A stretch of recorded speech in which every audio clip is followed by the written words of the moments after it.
再来看云林麦寮国小人龙队哦，成立已经超过30档咯，培养出不少对传统艺电有兴趣的学生囡仔。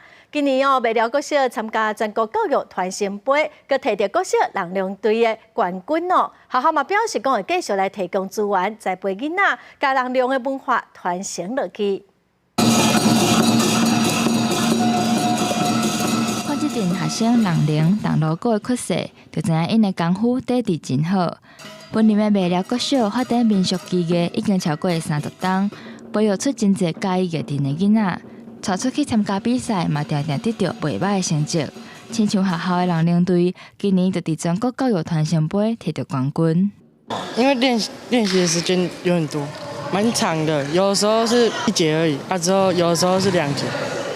2节1个礼拜1次而已。就是打八字那个龙头很重，然后就是打到一半会觉得没力。我要谢谢我教练，因为他教到我们那个舞龙的技巧。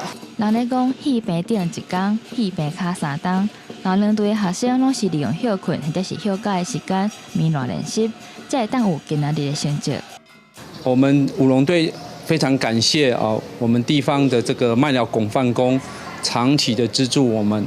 服装道具以及那个教练的讲师费让我们的舞龙可以得以延续下去。那今年因为我们舞龙队这一个选手都已经6年级了，即将毕业，所以我们希望从今年的5年级然后继续找选手那也经过我们教练的训练，希望能够再获得更好的成绩。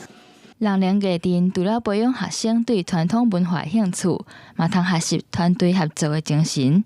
麦寮国小所来嘛按算继续栽培囡仔，让人龙的文化会当继续传承落去。